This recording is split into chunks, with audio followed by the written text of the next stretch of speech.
Donc, je vais vous parler le titre un peu mystérieux, c'est voir les sons, entendre les lettres. On voit qu'il y a des rapports entre la vision et l'audition qui sont le propre de ce qui se passe quand on lit. Alors, comment ça se passe dans le cerveau, tout ça? Alors, je vais commencer par le cerveau. Alors, ne m'en veuillez pas s'il y a quelques images qui vous sembleront peut-être un peu simplettes, beaucoup de choses que vous savez déjà, mais enfin, on ne sait jamais. Donc, le cerveau, c'est quelque chose qui est très compliqué. Et c'est pour ça qu'on peut l'étudier à plein de niveaux différents. Et dans un endroit comme l'Institut du cerveau où je suis, eh bien, il y a des spécialistes qui étudient le cerveau à différents niveaux d'organisation. Il y a des gens qui regardent les choses avec des lunettes extrêmement grossissantes et qui passent leur vie à étudier une molécule et le rôle qu'elle joue dans le cerveau. Alors, il y a des gens qui regardent quelque chose d'un petit peu plus gros, qui est par exemple une synapse, c'est-à-dire un point de contact entre deux neurones.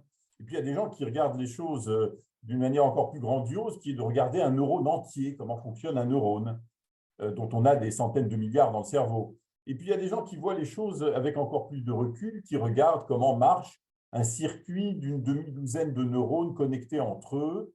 Et puis, si on continue à élargir la focale comme ça, il y a des gens qui font ce qu'on appelle des neurosciences intégratives, qui regardent les choses de très loin et qui essayent de déterminer, par exemple, le rôle des différentes grandes régions du cerveau, comment ces régions communiquent entre elles, etc.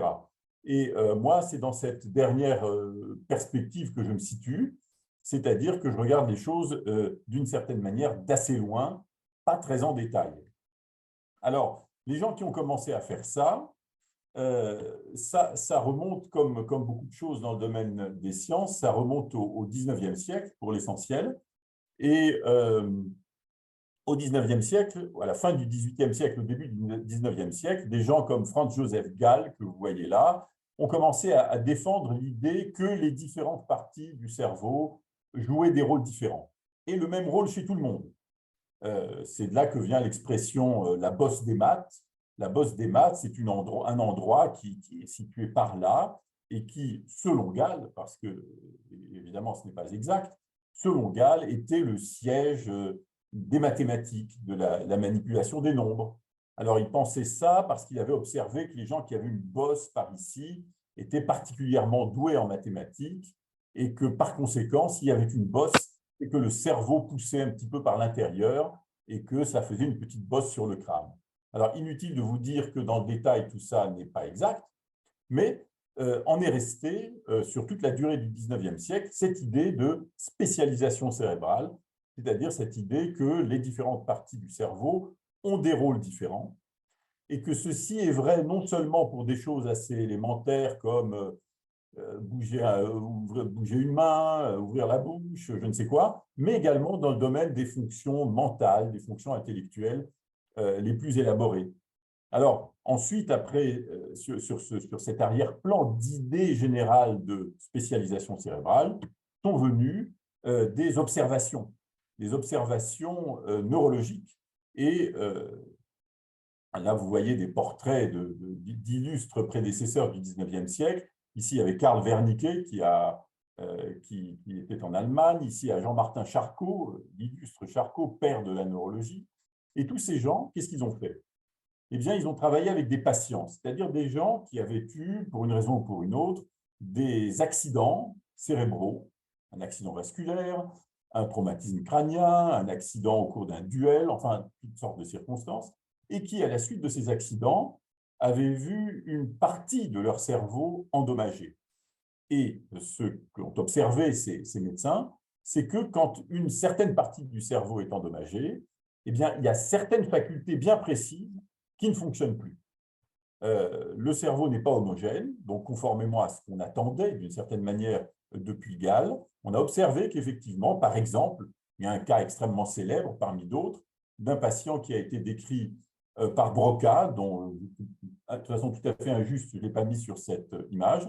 Donc Broca, qui était également un neurologue parisien, eh bien, a décrit un patient qui avait perdu la capacité de parler. Son langage, d'autres aspects de son langage étaient intacts, il pouvait comprendre ce qu'on lui disait, mais il ne pouvait plus parler. Il disait que tant, tant, tant, tant, toujours la même syllabe.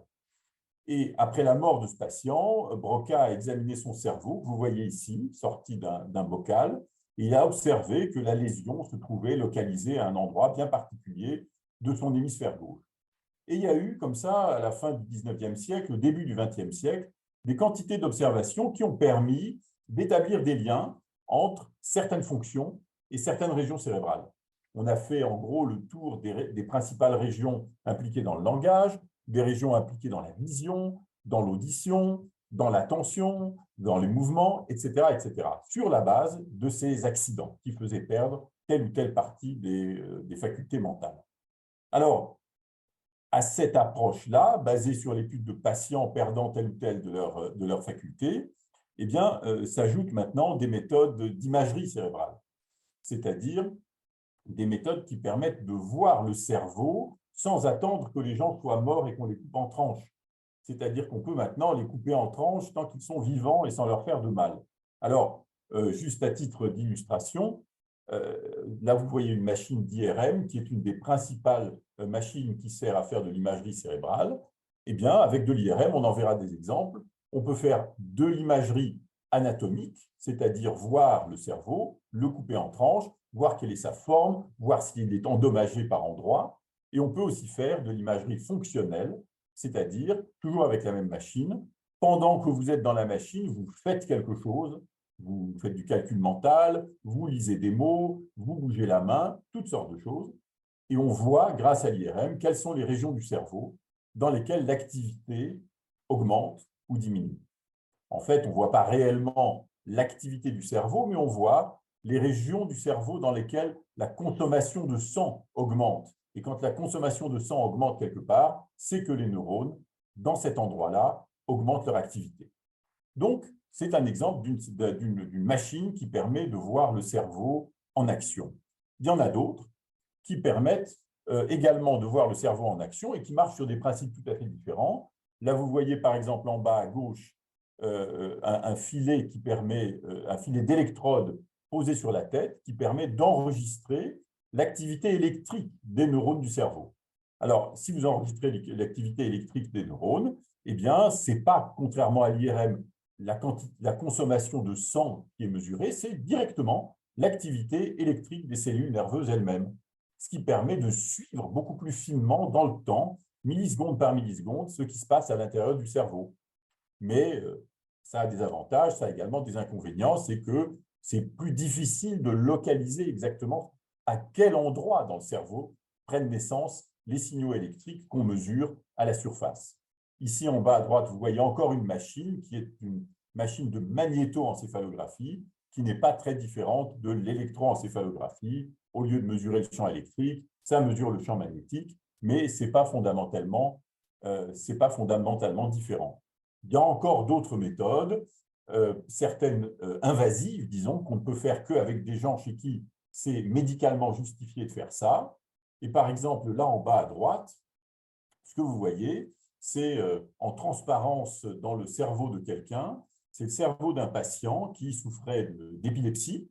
L'épilepsie, c'est des espèces de décharges électriques parasites qui se produisent dans un coin du cerveau. Eh bien, chez ce patient, eh bien, c'est un des cas inhabituels où on ne peut pas les soigner sans localiser exactement dans le cerveau l'origine de ces crises d'épilepsie. Et un de ces cas encore plus inhabituels où pour localiser l'origine exacte de ces crises d'épilepsie, la seule manière de faire est de planter des électrodes à l'intérieur du cerveau. Alors, une fois que les électrodes sont dans le cerveau, on fait de la médecine et on essaye de voir d'où viennent les crises d'épilepsie, mais on en profite éventuellement pour faire de la science et enregistrer l'activité électrique du cerveau à un instant bien précis, à un endroit bien précis, puisqu'on sait exactement où sont placées les électrodes. Donc, ce n'est pas un panorama exhaustif, mais simplement une illustration de quelques grandes méthodes qui permettent de voir le cerveau en action et de comprendre son fonctionnement au niveau dont on parle, c'est-à-dire un niveau assez intégré. On n'enregistre pas un neurone à la fois, on mesure l'activité de centaines de milliers ou de millions de neurones. OK. Alors, maintenant, si on en vient à la question du jour, qui est la lecture. En fait, comment la lecture fonctionne dans le cerveau? Eh bien, je commencerai par une histoire qui remonte, comme d'habitude, au 19e siècle, qui est une des principales publications scientifiques, probablement la publication fondatrice dans le domaine des neurosciences de la lecture, qui a été publié en 1892 par Joseph Jules Desgerines, que vous voyez là. Et Joseph Jules Desgerines était un neurologue parisien. J'ai l'impression qu'ils sont tous parisiens, enfin, il y en avait beaucoup de Parisiens à l'époque, était un neurologue parisien qui a publié le cas, l'étude portant sur un patient qu'il a analysé très en détail dans son comportement et ensuite qui a fait l'autopsie parce que quelques années plus tard, le patient est mort. Bon. Alors, l'article est long, détaillé, mais il y a une phrase de Desgerines qui résume très bien ce qui s'est passé. C'est un monsieur qui était un commerçant, prospère, retraité, qui est allé se coucher le soir. Le lendemain matin, il s'est levé, il a ouvert son journal et il s'est aperçu qu'en regardant son journal, il était devenu totalement incapable de lire. Même les lettres, il ne pouvait pas les identifier. Et ce que résume Desgerines comme ça, le malade s'aperçut brusquement qu'il ne pouvait plus lire un seul mot, tout en écrivant et en parlant très bien, et en distinguant aussi nettement qu'auparavant les objets et les personnes qui l'entouraient. Autrement dit, d'un jour à l'autre, il a perdu totalement la capacité de lire. Il a vu une lettre A majuscule écrite, il a dit on dirait un chevalet, mais je ne sais pas ce que c'est. Il a vu un S, il a dit ça me fait penser à un serpent, mais je ne sais pas ce que c'est. Alors que tout le reste marchait bien. Il pouvait parler, écrire, reconnaître tout le reste de ce qui l'entourait. Alors, cette simple observation, le fait que ce soit possible, a quelque chose de paradoxal. Pourquoi? C'est que ce monsieur a perdu la capacité de lire, mais il n'a perdu que ça.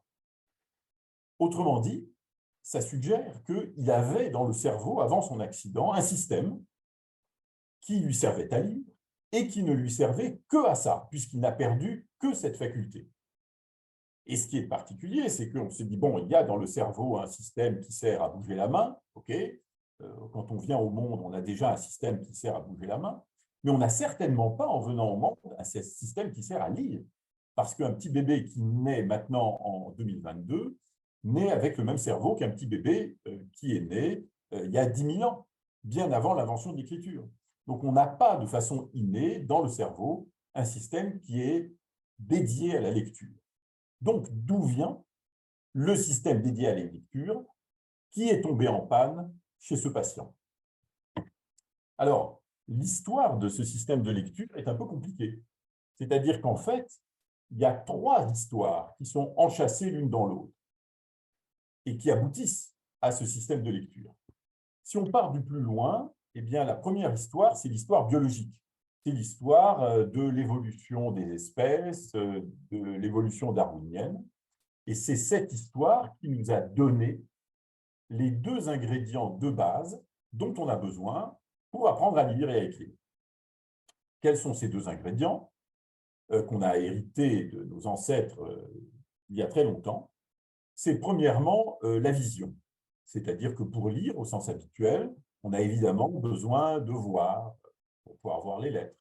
Alors évidemment, si on n'a pas de système visuel parce qu'on est aveugle de naissance, on peut se débrouiller autrement. On peut apprendre à lire en braille en utilisant un autre système que la vision. Mais mettons-nous dans la situation standard de la lecture avec les yeux. On a besoin de vision et on a hérité de nos ancêtres depuis des millions d'années d'un système visuel.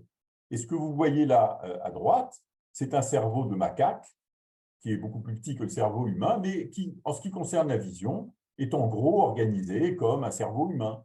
C'est-à-dire que tout l'arrière du cerveau, que vous voyez en bleu là, sert à analyser la scène visuelle dans laquelle on est plongé. Une partie qui sert à identifier les objets, une autre partie qui sert à localiser les objets dans l'espace. Bref, il y a ce système visuel qui est assez similaire chez un macaque et chez moi. Le deuxième ingrédient nécessaire pour évidemment apprendre à lire, c'est d'avoir du langage.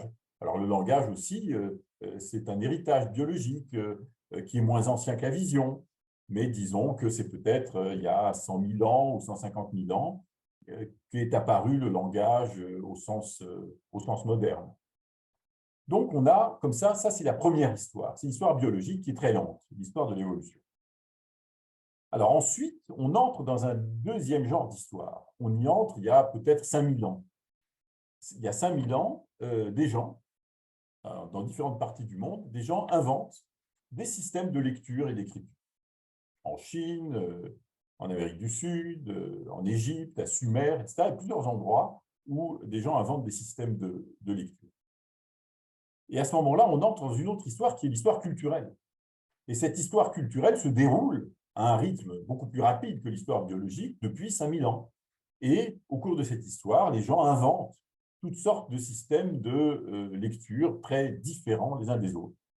Vous comparez un texte écrit en chinois, en égyptien ancien, en français, etc. Ça ne se ressemble pas beaucoup. En tout cas, c'est l'impression qu'on en a. C'est-à-dire que si on voit des écrits dans différents systèmes, on se dit, bah, c'est n'importe quoi. On pourrait inventer n'importe quoi comme système de lecture et d'écriture. Mais je dirais que cette impression de diversité illimitée est trompeuse, dans la mesure où tous les systèmes de lecture et d'écriture, en réalité, si on y regarde de plus près, se ressemblent beaucoup. Alors, qu'est-ce que je veux dire par là? Je vous donne deux exemples, deux genres d'arguments pour vous dire que tous les systèmes de lecture se ressemblent malgré leur diversité. Le premier exemple que je vous donne, c'est ça. Ça vient d'un travail qui a été fait par un nommé Marc Changizzi. Qu'est-ce qu'il a fait? Il a collectionné toutes sortes d'alphabets. Il a collectionné, je ne sais pas, 150 alphabets. Il a pris toutes les lettres et il a cassé les lettres en morceaux. C'est-à-dire qu'il a cassé les lettres en petits fragments de formes géométriques qui servent, en les combinant, à fabriquer les lettres. Par exemple, vous voyez là un exemple d'une petite forme géométrique, c'est deux lignes se touchant par le bout, ou bien deux lignes qui se croisent, etc. Donc, il a fragmenté toutes les lettres, et puis il a fait des statistiques, c'est-à-dire qu'il a compté la fréquence, il a mesuré la fréquence avec laquelle ces différentes petites formes apparaissent dans les alphabets. Donc, vous voyez, une forme en forme de T, c'est très fréquent, mais une forme en forme de X, c'est un peu moins fréquent, etc., etc. Ça, c'est la première chose qu'il a faite. La deuxième chose qu'il a faite, c'est qu'il a pris des images, des photos du monde, toutes sortes de photos. Et il a fait la même chose, c'est-à-dire qu'il a cassé en morceaux et il a fait les statistiques sur les formes des petits morceaux. Vous voyez, là, si vous voyez derrière moi une étagère, vous voyez, on peut identifier là une ligne verticale et qui croise une ligne horizontale. Ou bien là, deux lignes qui se touchent par la pointe. C'est ce qu'il a fait avec les photos. Et il a fait les statistiques. Et tout ce que montre cette image, c'est que les statistiques se ressemblent. Autrement dit, s'il y a une petite forme qui est très fréquente dans les alphabets, comme deux lignes qui se touchent comme ça, eh bien cette forme sera aussi très fréquente dans le monde réel. Si une forme est très rare dans les alphabets, cette forme est aussi rare dans le monde réel. Autrement dit, les alphabets ressemblent au monde réel. Pourquoi est-ce que c'est comme ça? Il y a une explication qui vient à l'esprit, qui est de dire, c'est parce que si vous voulez inventer un alphabet, vous vous asseyez devant votre table avec une feuille de papier, et je dis, je vais inventer un alphabet, eh bien, vous allez inventer un alphabet qui soit commode à utiliser, autrement dit, qui soit approprié pour votre système visuel. Autrement dit, qui soit approprié pour le système visuel dont vous avez hérité de millions d'années d'évolution biologique. Autrement dit, tous les systèmes d'écriture se ressemblent, sont fondés sur le même genre d'objets géométriques, parce que, sans doute, ce sont des objets géométriques qui sont faciles à percevoir, faciles à discriminer les uns des autres, et qui donc permettent de faire facilement des lettres commodes à utiliser. Donc, malgré leurs différences apparentes, tous les alphabets ont cette parenté. Un autre argument, disons, tout à fait différent, pour souligner cette communauté universelle de tous les alphabets, c'est que vous regardez cette image, par exemple. C'est une étude dans laquelle une des choses qu'ils ont faites, c'est faire de l'IRM fonctionnel. Donc, vous savez, on met les gens dans la machine et on les fait lire des choses et on voit quelles sont les régions du cerveau qui s'activent. Eh bien, on a fait lire des gens, des Espagnols lisant de l'espagnol, des Anglais lisant de l'anglais, des Israéliens lisant de l'hébreu et des Chinois lisant du chinois. Pourquoi ces langues-là? Parce que ce sont des langues qui s'écrivent avec des systèmes aussi différents que possible. L'espagnol, c'est alphabétique et c'est très transparent, c'est-à-dire que vous voyez un mot écrit en espagnol, vous pouvez presque parfaitement deviner comment il doit se prononcer. L'anglais, c'est aussi alphabétique, mais c'est beaucoup moins transparent. Il y a beaucoup de mots pour lesquels vous les voyez écrits. Vous ne pouvez pas deviner en réalité comment ils se prononcent. Vous devez l'avoir appris. L'hébreu, on n'écrit pas les voyelles et ça s'écrit de droite à gauche. Et le chinois, c'est encore autre chose. Il y a un signe complexe qui sert à représenter en gros chaque unité de sens.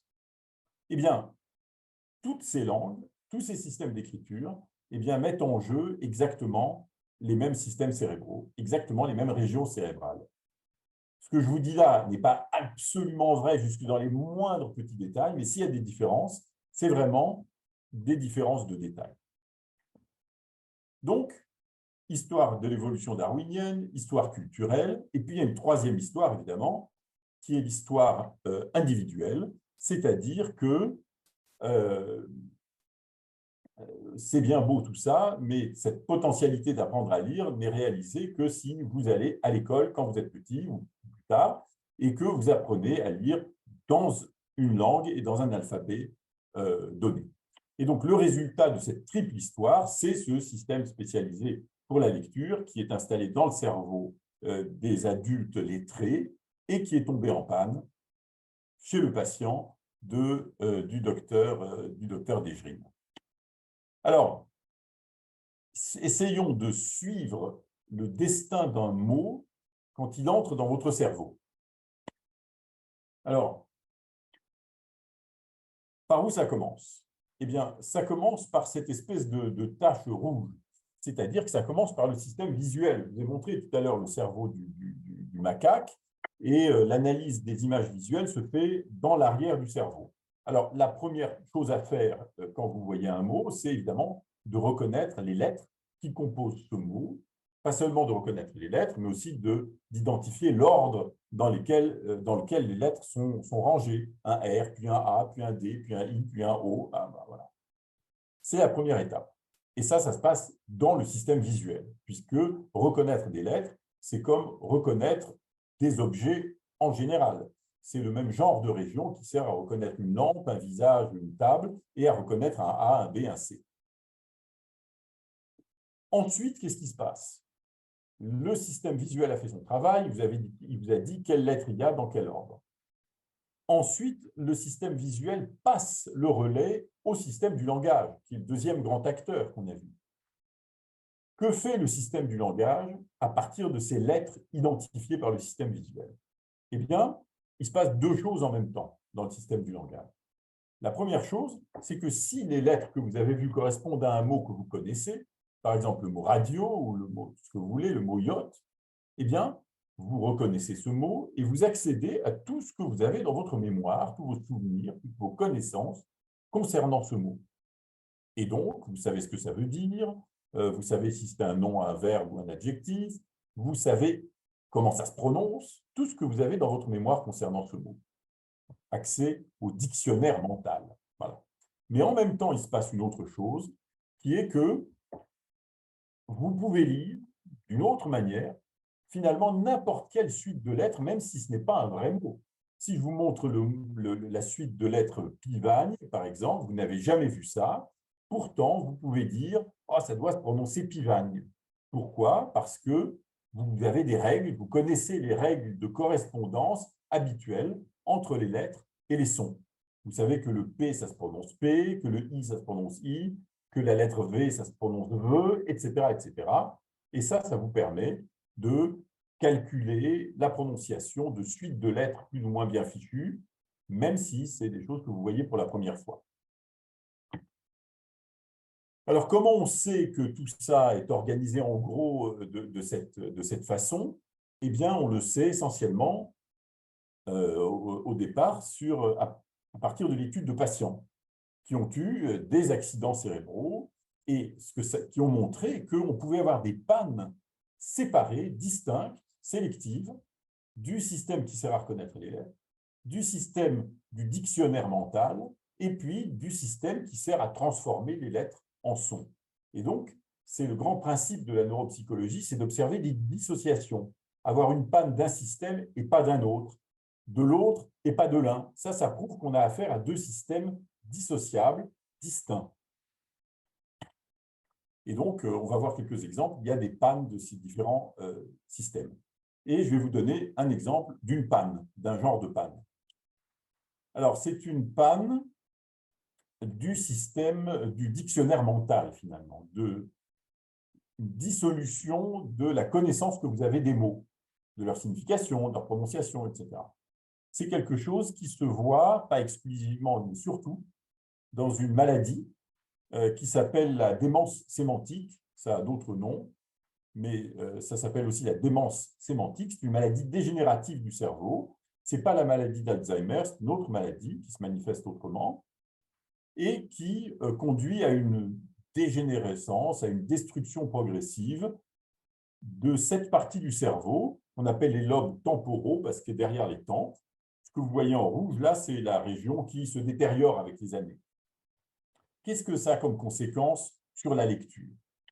Alors, je vous donne un exemple, là, à gauche, de ce qui se passe chez quelqu'un en général qui a ce genre de maladie et qui perd le sens des choses. C'est un patient à qui on a montré une grenouille, qui a dit « Qu'est-ce que c'est ?» Ben, je ne sais pas.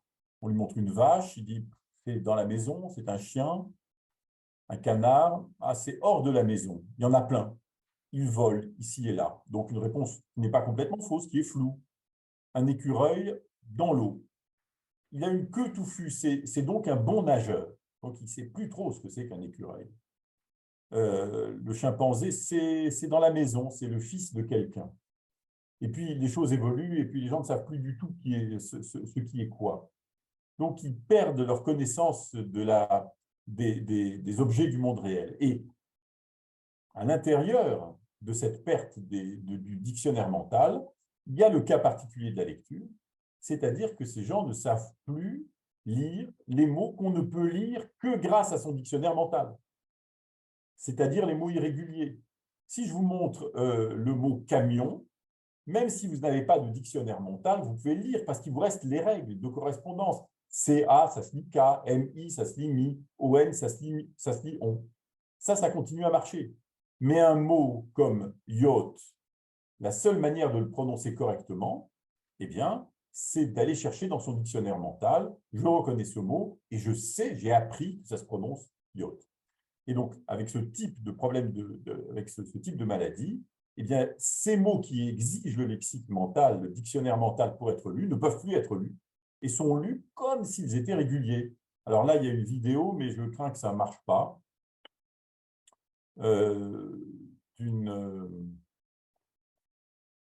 Bon, c'est pas grave. C'est pas grave, tant pis. On ne va pas regarder la vidéo, ce qui est une vidéo d'une dame souffrant de cette maladie et en train d'essayer de lire ces mots. Pan, abbaye, cœur, yacht, qui sont des mots irréguliers. Cette dame a dit, qu'est-ce que c'est ça? Paon. Qu'est-ce que c'est du paon? Qu'est-ce que c'est du paon? Là, elle a dit, ah, c'est une abaye. Abaye, ouais. Ça se lit shoer. Ça se lit yacht. Donc, cette dame a lu ces mots comme s'ils étaient réguliers.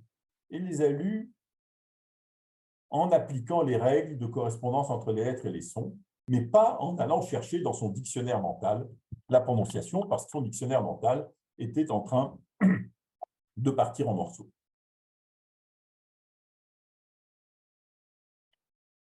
Ça, c'est un exemple d'une panne qui vous montre la perte de ce composante de dictionnaire mental dans la lecture. Je vous montre un exemple d'une autre panne. Une panne qui, cette fois, est la panne qui est survenue chez le patient de Dejerine dont je vous ai parlé au début. Qu'est-ce que c'est cette panne? Eh bien, c'est une panne du système qui sert à reconnaître les lettres. Normalement, quand on est un lecteur expert, on sait reconnaître les lettres, on reconnaît même d'un coup d'œil toutes les lettres d'un mot. Eh bien, quand on a une maladie, en l'occurrence, ça c'est un dessin qui a été fait par Dejerine après la mort de son patient, où il a dessiné en noir, là, l'endroit où sa lésion était visible à la surface du cerveau, c'est sur le dessous du cerveau du côté gauche. Eh bien, qu'est-ce que ça donne? Eh bien, ça donne exactement ce que je décris tout à l'heure, l'incapacité, dans les formes les plus graves, même à reconnaître des lettres, ou bien de grandes difficultés pour reconnaître des lettres. Donc, les choses s'arrêtent là. Tout le système en aval de la lecture, le dictionnaire mental, les sons, etc., on n'y arrive même pas, puisqu'on n'arrive pas à reconnaître les lettres. Et pour avoir ça, eh bien, pour avoir ce genre de problème de lecture, comme le patient de Dejerine, eh bien, il y a un petit endroit bien particulier dans le cerveau, qui est là, que vous voyez en rouge, là en jaune, qui est sur le dessous du lobe temporal gauche, pas au même endroit que ce qu'on a vu dans la démence sémantique, en dessous du cerveau, et qui, quand il est endommagé, donne ce genre de problème de lecture. Là, c'est une étude, par exemple, où les auteurs ont fait des IRM anatomiques, voir où était la lésion, chez des patients qui avaient des lésions dans cette région-là, en gros. Certains avaient une alexie, ce qu'on appelle une alexie pure, cette perte de capacité à lire, et d'autres n'en avaient pas. Donc, ils ont comparé les lésions de ceux qui avaient une alexie et ceux qui n'avaient pas d'alexie. Et ce qu'on voit en rouge, là, cette tache que vous voyez là en rouge, c'est la région qui, quand elle est lésée, quand elle est endommagée par un accident vasculaire, par exemple, eh bien, vous donne cette incapacité à reconnaître les lettres. Si vous avez de la chance et que votre lésion est un petit peu à côté, eh bien, vous n'allez pas perdre la capacité à reconnaître les lettres. Alors, je vais me concentrer un petit peu sur cette région-là. Alors, juste, je veux dire à Quentin et à David qu'ils peuvent m'interrompre. Je peux continuer comme ça longtemps. Si à un moment ou à un autre, je dois m'arrêter, ben vous me dites stop, ça suffit. Alors, qu'est-ce qu'elle fait, cette région du cerveau particulière qui sert à reconnaître les lettres? Comment elle fonctionne? Qu'est-ce qu'on peut en dire? Alors, déjà, ça fait partie d'une région, d'une partie du cerveau, ça c'est de nouveau le macaque, ça fait partie du bas du système visuel. La partie qui est occipito-temporale dans le bas du cerveau, la partie du système visuel qui est dans le bas du cerveau, et qui donc, c'est une partie du système visuel qui, d'une manière générale, on appelle le système du poids, sert à reconnaître les objets. Si vous reconnaissez un visage, un crayon, une fenêtre ou tout ce que vous voulez, c'est grâce à ce système du poids dans le bas de votre cerveau, dans la région occipito-temporale. Et la région qui sert à reconnaître les lettres fait partie donc de ce système de reconnaissance des objets en général. Et en effet, si vous regardez, si vous faites une coupe dans le bas du cerveau, dans cette région du poids, eh bien, on voit que c'est une espèce de mosaïque.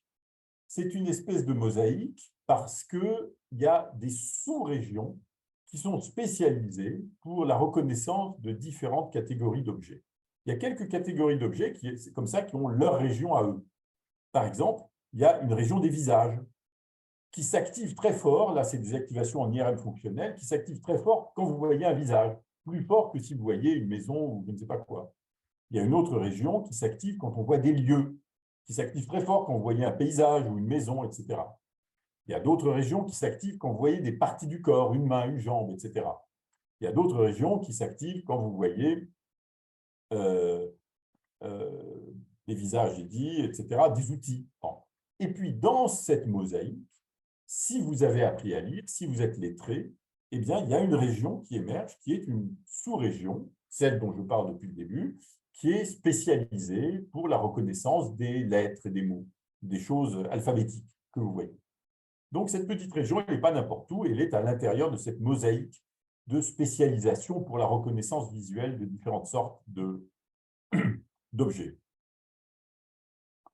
Alors, je vous montre quelques autres illustrations des fonctions de cette région. Puisque c'est une région qui est caractérisée par le fait qu'elle s'active très fort quand vous voyez des mots écrits, quand elle est endommagée, vous perdez la capacité de lire, eh bien, on pourrait se dire, mais si cette région, il n'y a pas de raison qu'elle existe chez quelqu'un qui n'a jamais appris à lire. Et effectivement, ce qu'on avait fait il y a assez longtemps avec Stanislas Dehaene et d'autres, on avait comparé le cerveau d'adultes lettrés et le cerveau d'adultes illettrés. Alors, ça a été fait surtout chez des sujets brésiliens, parce qu'on a pu, avec une collaboration avec des Brésiliens, identifier, ce qui n'est pas facile, des groupes de sujets bien portants, lettrés ou illettrés, mais par ailleurs parfaitement comparables en milieu social et culturel. Donc, on a eu différents groupes qui allait des totalement illettrés aux très lettrés, avec un certain nombre de degrés intermédiaires. Et effectivement, ce que vous voyez là,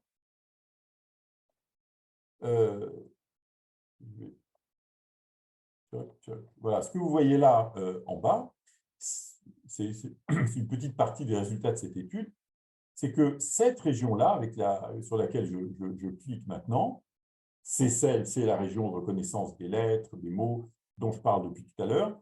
Cette région s'active de plus en plus fort quand vous voyez des phrases écrites en proportion de votre maîtrise du langage écrit. Si vous êtes scolarisé depuis votre enfance, cette région s'active très fort. Si vous n'êtes pas alphabétisé du tout, eh bien cette région s'active très faiblement. Et puis, il y a les intermédiaires en fonction de votre maîtrise du langage écrit. Donc, on voit que cette région, elle est là ou elle n'est pas là, en réalité, selon que vous avez appris à lire ou pas. Et ça, c'est une autre étude qu'on a faite sur les mêmes sujets. Là, ce que vous avez vu avant, là, c'est de l'imagerie fonctionnelle, c'est de l'IRM fonctionnel, comment les différentes parties du cerveau s'activent. Mais comme je vous ai dit, on peut utiliser l'IRM également pour faire de l'anatomie. Et donc, chez ces mêmes sujets, on a fait de l'anatomie. On n'a pas fait n'importe quelle anatomie, on a fait de l'anatomie de ce qu'on appelle la substance blanche. La substance blanche dans le cerveau, c'est quoi? Alors, il y a de la substance grise, bien connue. La substance grise, c'est le cortex surtout, et puis quelques autres régions du cerveau, où il y a les neurones, les corps des neurones sont installés dans la substance grise. Mais les neurones communiquent avec d'autres neurones qui sont loin dans le cerveau. Et les communications se font via des câbles qui sont... Ah, j'arrive pas à afficher le truc comme ça, c'est pas grave. Et la communication se fait via des câbles qui constituent la substance blanche, parce que ça a l'air blanc quand on coupe un cerveau. Et une des manières de faire de l'anatomie grâce à l'IRM, c'est de faire ce qu'on appelle de l'IRM de diffusion. Et l'IRM de diffusion est une manière de faire de l'anatomie qui permet de suivre les faisceaux de substances blanches, c'est-à-dire d'identifier les câbles qui relient différentes parties du cerveau entre elles. Et ce qu'on a fait avec Michel Thiébaut, c'est qu'on a étudié les principaux faisceaux de substances blanches qui sont susceptibles d'intervenir dans la lecture. Vous voyez, il y a un cerveau là, il y a la région visuelle de la lecture dont on a parlé qui se trouve quelque part par ici, il y a les régions du langage qui se trouvent quelque part par là. On a étudié les faisceaux de substances blanches. Et on a comparé ces faisceaux de substances blanches selon que vous êtes lettré, illettré ou à moitié illettré. Et ce qu'on voit, c'est qu'il y a un faisceau, celui que vous voyez en jaune ici, là il y a un joli exemple là, c'est un faisceau qui s'appelle, c'est une partie du faisceau qu'on appelle le faisceau arqué, parce qu'il y a une forme d'arc. Eh bien, cette partie du faisceau arqué, je ne vais pas entrer dans les détails, mais disons, est mieux organisée chez les lettrés que chez les illettrés. Chez les ex-illettrés, c'est entre les deux. Ce que je veux dire par ex-illettrés, c'est des adultes qui ont commencé à apprendre à lire à l'âge adulte dans des cours d'alphabétisation. Et donc, ce qu'on voit, c'est que l'apprentissage de la lecture non seulement modifie les activations du cerveau, la manière dont il réagit, mais probablement modifie un petit peu également son anatomie et, dans ce cas particulier, la qualité de l'organisation de ces connexions entre, en bas, le système visuel qui sert à reconnaître les lettres, là j'interprète un peu, et en haut, les systèmes du langage qui permettent d'accéder au son et au sens que représentent les mots. Alors, quelle heure est-il? Oh mon Dieu.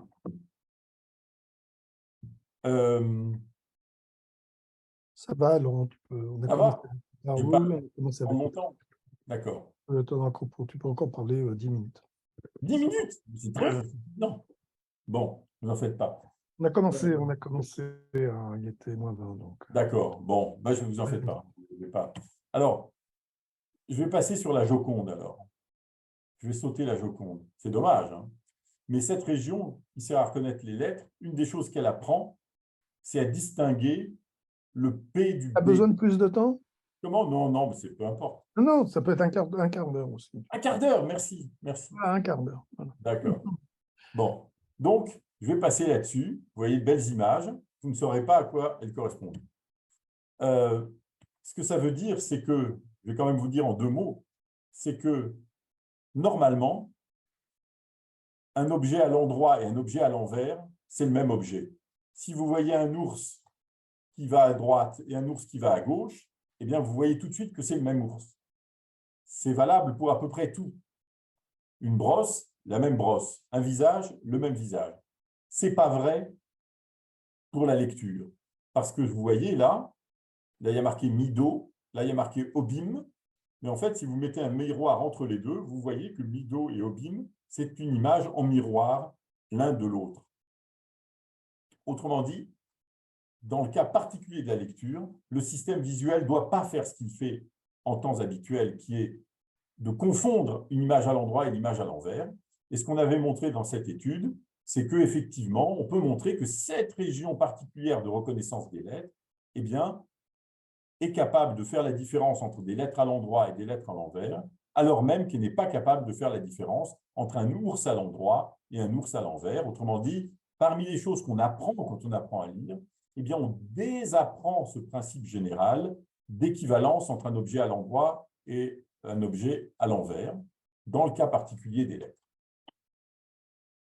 Alors, un autre exemple de ce qu'apprend ce... Et là, je vais vous donner des données, je vais vous montrer enfin des données non publiées, soumises, pas encore sous presse, pas encore acceptées, pas encore reviewées, soumises pour publication, qui est la question suivante. C'est que c'est très courant que des gens puissent parler plusieurs langues.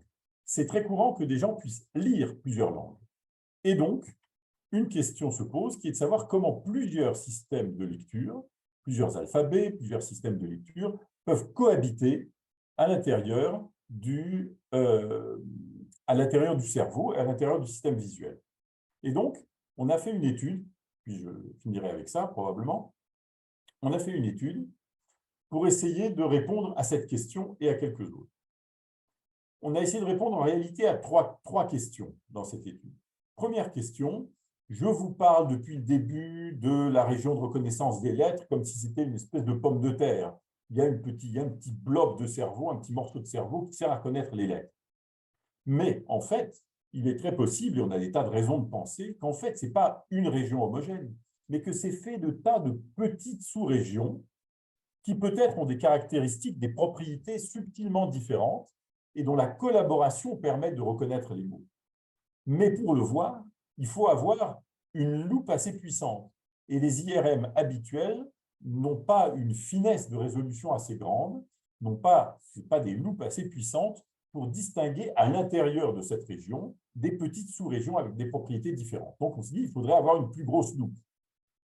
La deuxième chose qu'on essayait de savoir, c'est si, bon, je vais passer sur le deuxième point, mais c'est en gros de savoir si, à l'intérieur de cette région qui reconnaît les lettres, est-ce que cette région a des sous-parties qui reconnaissent les lettres une par une, ou les groupes de 2 lettres, ou les groupes de plusieurs lettres, ou bien les combinaisons de lettres qui correspondent à un son, etc. Voir si cette région avait des capacités d'analyse des mots plus subtiles que ce qu'on pourrait croire. Et puis la troisième question, c'est ce que je vous disais, est-ce qu'il y a des sous-régions qui sont spécialisées dans une langue ou dans un alphabet chez des gens qui en connaissent plusieurs? Et pour essayer de répondre à cette question, eh bien, on a utilisé une machine qui est plus puissante, une IRM qui est plus puissante que les IRM habituelles, qui est une machine à 7 Tesla. Le Tesla, c'est la puissance, c'est une unité de champ magnétique, parce que les machines d'IRM marchent grâce à des champs magnétiques puissants. Et plus le champ magnétique est puissant, plus la machine est chère, plus elle est difficile à utiliser, mais plus elle donne des images de bonne qualité. Et donc, on a fait cette étude sur une machine à 7 Tesla, une machine très puissante, qui se trouve dans le centre d'imagerie de Neurospin à Saclay, là aussi en collaboration avec Stanislas Dehaene. Et on a fait plusieurs expériences. Je vous montre juste un exemple, qui est celle sur le chinois.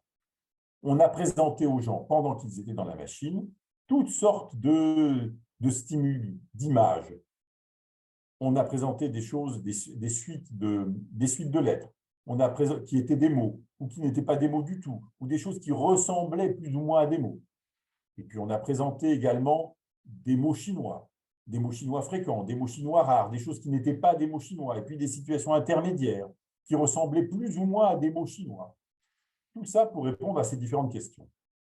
Qu'est-ce que ça a montré? Eh bien, ça a montré plusieurs choses, sans entrer trop dans les détails. La première chose, c'est qu'effectivement, cette région qui d'habitude apparaît comme une patate, si on regarde avec des outils assez précis, on voit qu'elle est composée de petites sous-régions, vous voyez, un petit point jaune, un petit point jaune, un petit point jaune, échelonnés d'arrière en avant dans le cerveau, parce qu'on a maintenant une bonne résolution des images de bonne qualité, et que ça permet de regarder ensuite les propriétés précises de chacun de ces petits grains de cerveau, plutôt que de regarder la propriété moyenne de cette espèce de patate qu'on voit d'habitude. La deuxième chose qu'on a montrée, c'est que chez tous les sujets, la majorité de ces petits grains de cerveau, de ces petites zones d'activation du cerveau, en réalité répondent et à l'anglais et au chinois. Vous voyez, peu importe les graphiques qui sont là, vous voyez ces deux tiges qui montent là, ça veut dire que ça s'active pour l'anglais, ça s'active aussi pour le chinois.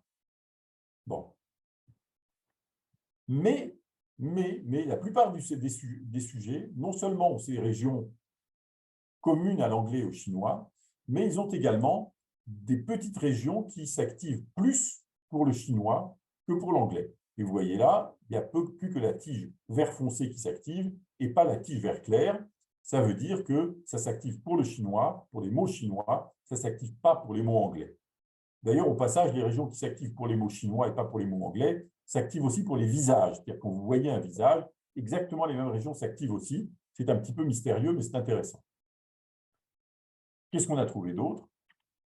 Eh bien, on a trouvé, et là, peu importe, que ces régions s'activent d'autant plus que la suite de lettres que vous voyez ressemble plus à un vrai mot, pourrait le plus être un vrai mot.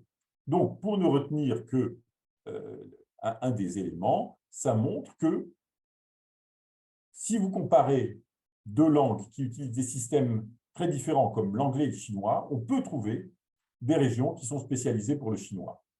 Si on compare des langues qui utilisent le même alphabet comme l'anglais et le français, ce qu'on a fait aussi, eh bien, on n'a pas trouvé de région spécialisée pour l'anglais ou de région spécialisée pour le français. Et en réalité, si j'ai plus le temps, je m'arrête là. Et puis, si j'ai le temps, je continue sur les petits-enfants. Dites-moi.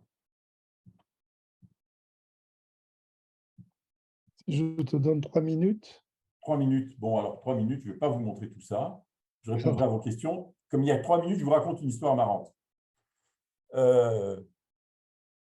Il y a un phénomène qui est connu depuis, comme d'habitude, depuis le 19e siècle, qui a été décrit par Sir Francis Galton, qui était un polymathe, qui savait tout, enfin beaucoup de choses, et qu'on a appelé ticker tape synesthésia. Il y a peut-être dans l'audience des gens qui ont une ticker tape synesthésia. Qu'est-ce que ça veut dire? C'est des gens qui, quand ils entendent de la parole, quand on leur parle, quand même eux-mêmes se parlent, non seulement ils entendent, comme tout le monde, mais en plus, ils voient dans les yeux de leur imagination, ils voient les mots écrits. Si on leur dit « Bonjour monsieur, comment ça va ?» non seulement ils entendent « Bonjour monsieur, comment ça va ?» ils voient écrit, comme devant leurs yeux, sauf que c'est évidemment dans leur tête, de façon très vive et automatique, les mots « Comment ça va monsieur ?» C'est ce qu'on appelle une synesthésie. Il y a toutes sortes de synesthésies. Les synesthésies, c'est des situations dans lesquelles il y a des perceptions ou des représentations mentales qui sont très fortement associées, plus fortement associées que chez la moyenne des gens. Et donc, dans cette synesthésie, j'ai été contacté il y a quelques années par un monsieur, lui-même ingénieur, chercheur, etc., qui m'avait dit, eh bien, vous savez, maintenant j'ai 69 ans, et puis je me suis aperçu il y a 2 ans que tout le monde n'était pas comme ça. Je croyais que tout le monde était comme ça, et c'est souvent ce que disent les synesthètes, parce que ce n'est pas gênant, ce n'est pas utile, c'est une particularité. Et je me suis aperçu que tout le monde n'était pas comme ça, Et si ça vous intéresse, bah, écoutez, je ne sais pas, étudiez-moi ou expliquez-moi. Et donc, on a travaillé avec ce monsieur pour essayer de comprendre pourquoi il voyait ce qu'il entendait. Pourquoi, quand il entendait des mots écrits, il entendait des mots parlés, il les voyait dans sa tête sous forme écrite. Et l'idée, c'est que il est tout à fait normal, quand on voit des mots écrits, d'accéder à leur son. C'est ce qui se passe quand on lit. C'est pour ça que ça a à voir avec la lecture. On peut, inversement, quand on entend un mot, on peut plus ou moins se l'imaginer dans sa tête comme s'il était écrit, mais c'est difficile et c'est très flou. Et l'idée, c'est que dans cette synesthésie, eh bien, cette voie descendante depuis les sons jusqu'à la vision, pour une raison ou pour une autre, marche très fortement.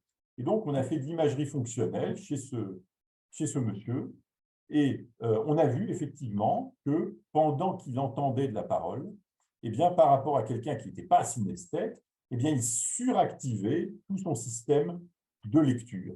On lui parle et tout le système de lecture est suractivé, c'est-à-dire le système qui fait correspondre les lettres écrites avec les sons qu'on entend. Et donc, il y a d'autres arguments. On pense que c'est une espèce de système de lecture qui marche sur la tête.